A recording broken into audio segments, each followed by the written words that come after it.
October 8th, he was at the same spot at 5:30. This same location at 5:30, October 8th, he was here. Did you see the size, Ann? Daddy just shot H1. Oh, gotta go get him. I gotta go get him. I just shot him.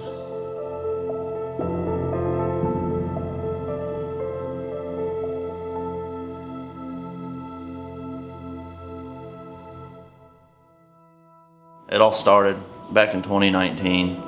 I was scouting in July. That was probably the year I got more serious, I guess, with trying to kill mature bucks. But anyway, there was a really big bachelor group, and I was watching. It was probably about 8 or 9 bucks, and H1, I found him first. He was in there. He was the biggest one at the time, and he was always a 5x5 up until 2023, this year harvest, and a real wide frame on him. And then a couple weeks later in 2019 in July, another one joined, which would have been H2.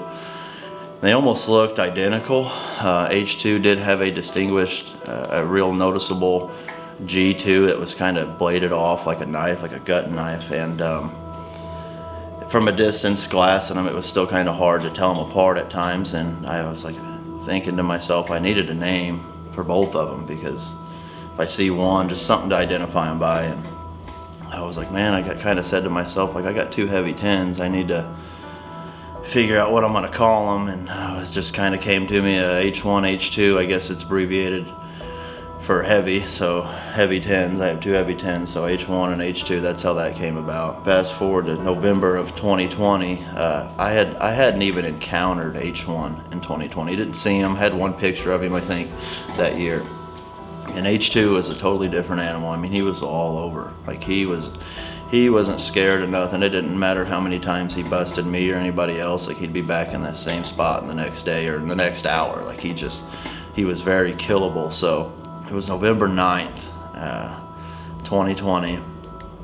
Me and my buddy planned to go hunt that morning. I got up and I was so wore out already from just hunting October, and I always try to get it done at least before that first shotgun season here in Illinois, because if you don't, it's kind of hard. It stirs everything up. So I woke up that morning, I was like, man, I'm not feeling it. Like, it was like 64 degrees or something. It was warm. Just, I was tired. I didn't feel like going. Like, didn't have much confidence. I hadn't seen him, so I told my buddy, I was like, man, I don't feel like going. And he's like, we gotta go. Like, you gotta leave for work out of town tomorrow. Let's just give it one more shot, yada yada. So I was like, all right, I got one stand. If we're gonna go this morning, like, I gotta be out by 10. We'll hunt this stand, and that'll be it. I gotta leave. So we had a pretty good hike in there, and the whole time, I'm telling you, we're hearing deer blow left and right. Like, and I turned and looked at him. I was ready to go. I was like, man, we can't. And he's like, just keep going. We'll just hunt. We'll leave at 10. I'm like, all right. Get in the stand, first light. About 60 yards out. Couldn't see him completely, but he was directly in front of us, and we could just catch a glimpse of him, and we heard it. It was just, he was tearing this tree up, making a scrape, whatever. We knew it was a big deer. We're like, man, that deer's big. Like, hopefully he comes back or whatever. Well, all that noise had brought in some other good deer, a good 150, 160. A couple of them had came in, and we had remembered that deer from that morning earlier, about an hour before. So like, we're not shooting one of these. We're gonna wait and see if that other deer will come back. Well, 9 o'clock hits, and it just, chaos broke loose. We hear all this running coming through the woods behind us, and there was like 5 or 6 bucks on this one doe, and they're coming right at us. I grabbed my bow, and I couldn't really make out what buck was who, but I mean, there were some decent bucks in that group chasing her. And I grabbed my bow, and I remember drawing back on a pretty decent buck, and right when I did that, I heard me and my buddy, he was with me, and we heard the loudest grunt, deepest grunt I've ever heard in my life too. It's pretty gnarly, and I look over and I'm still drawn back, and it's him, and I still didn't even know it was H2. All this happened so quick, so I had no idea, because I'm hunting about a half mile from where I had ever seen him before. I had never seen him on this side of the property, and this all happens quick. He comes in, he runs all those other deer off across the creek, and we sit there, and I had some dominant buck lure out in front of me that morning too, in a big brush pile about 15 yards. And as soon as he gets those other other bucks ran off, he catches a whiff of that and he just beeline straight to us. And I draw back and I'm ready, and he ain't even broadside yet. He just cuts in at 15 yards to that bush that I had some dominant buck lure in, and he stands there, and I had a gap, maybe a 4-inch gap to send an arrow through, and sent it, and we watched him fall 25 yards, and still didn't know who we shot. And we get down, make our phone calls, get down and walk over there. As soon as we walk over there, me and my buddy, we just look at each other and like, you know who this is, right? And we got H2, and then let's see, 2022 rolls around last year, and H1 was still summering there on the farm, and like any other deer, as soon as they change their patterns for the fall, they're just two different animals. And I encountered him actually quite a bit, whether it was in a vehicle or in the stand, but if it was in the stand, it was never closer than probably about 100 yards. So I never got my shot at him. Ended up harvesting a good 8. So moving into the early year of 23, February, March, bucks are shedding their antlers, and I take my son, we go out there and we walk for the first time, and within a matter of an hour we found H1 shed and another deer I let him name, and my son named him Donkey. We found both their sheds within the matter of the first hour, and right then and there I knew, like, okay, like this is now the biggest deer out here that I would like to, you know, kind of pinpoint on where he's at, what is he doing at what time of the year. And now that H2 was harvested, I could really focus my time on that. So coming into this, the summer of 23, I did a bean plot for H1 specifically to kind of try to keep him from where he was being seen a lot by not just me but everybody. So I was getting pictures of him all the time, scouting him. I mean, he was out there. It wasn't hard to find, to be honest, this summer, and I knew if I wanted to do anything about it, it would have had to have been early season. And that first cold front, it really paid off. I call Evan up about 10:30, 11 in the morning. I'm like, hey, I've been going through all the trail cam pictures I've ever had of H1 on where he's at, and I was like, October 8th, 2022, he's in this pinch point. I think it was 5:59. I might have got it wrong a couple times in the video. I just couldn't remember, but it was 5:59, October 8th, 2022. He was in this pinch point. And I called Evan. I said, hey, he was here last year. Feeling pretty confident that's where we need to sit, downwind of his bed. We were going to hunt food, but after I found that, I was like, we need to change that up if we want to get anything done or see where he's at. So that's what we did, and we went in there, got set up, and that setup was probably the most, I don't know, I feel like we all have those days where we, some setups just go super smooth and quick, and the others they're just a hassle, man. And I feel like the first couple times I hunt Mobley every year, I feel like I got to get those tweaks out. I got to get back in the groove of things, so to speak. So that was definitely one rough setup. I don't know why, just nothing went our way. Made a bunch of noise, dropping stuff. It was just whatever. But so we get set up, and the weather was perfect. I mean, the wind was kicking most of the time, but once it calmed down, it was a beautiful evening. And what's up, guys? It's October 7th. First sit for a deer I call H1. First cold front of the year. It's getting pretty close to prime time here. We had a heck of a time getting set up. I always feel like those first couple sits of the year, you gotta get the tweaks out of everything. So it's temperatures dropping. We got a really good, strong northwest wind, which is perfect for where we're at right now. So I'm gonna throw this layer on real quick. Alright, we'll keep an eye out.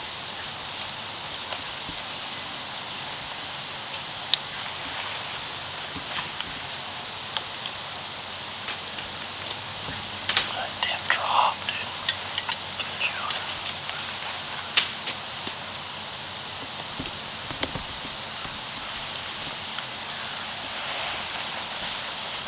Hold on to it while you grab my other jacket real quick.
Evan. Dude. Are you kidding me?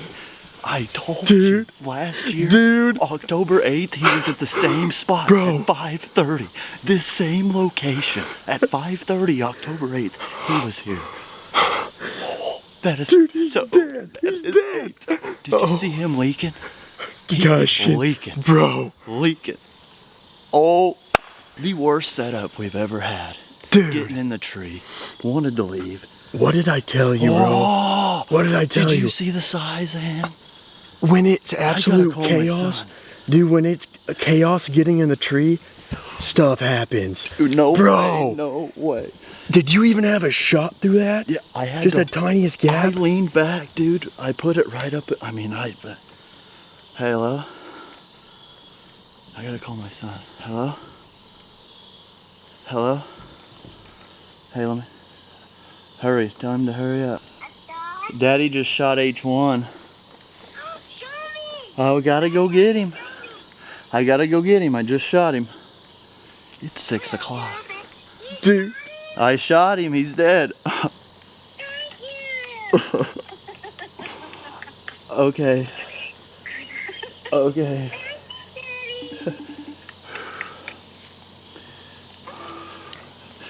Hey, I got him. I got him. He's dead. That's probably my biggest deer to date. I don't know. I got him. I got him. All right, let daddy call you back. I got to get down, okay? All right, I love you. We did it, dude. That was the deer we were in here for. Oh my gosh. So although the shot was a little bit out of focus, me and Cameron reviewed the shot in the stand-in.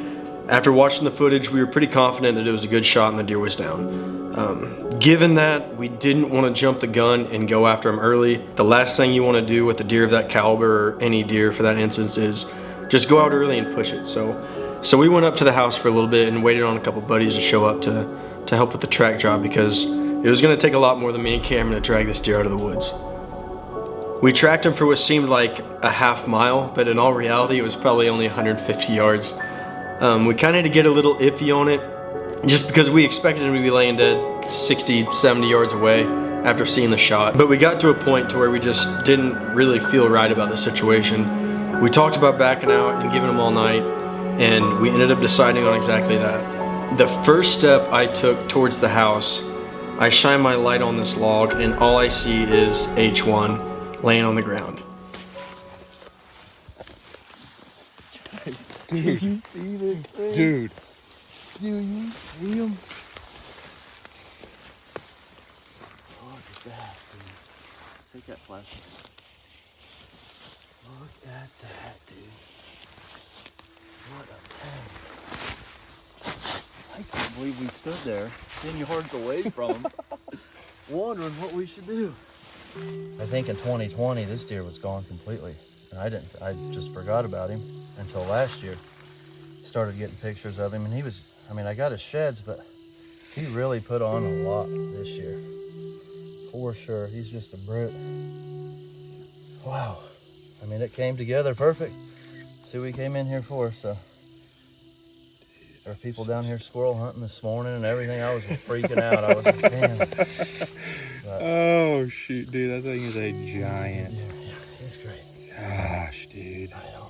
I don't know if he'll be my biggest one to date, but I don't think that even matters. I don't know nobody that wouldn't shoot him. What a giant. And he was mad too. Like I said, he came in. Once he got to about 30 yards, he stopped and he was looking kind of behind him. And then his whole demeanor, dude, it changed completely. And it wasn't even a tree. It was like vines hanging from a tree. Just started tearing them up. That's awesome. Making a scrape. And I had a gap about, I don't know, like that big. If I wouldn't have shot him then, I wouldn't have had a shot at all, actually. So I let her fly. Didn't go 20. Probably went 80, really.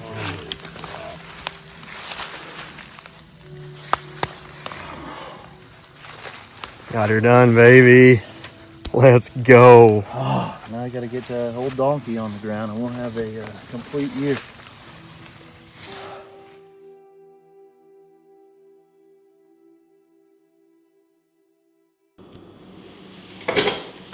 Take two, buddy. Okay, whew. Here we go. Here we go. Are you ready? All right, guys.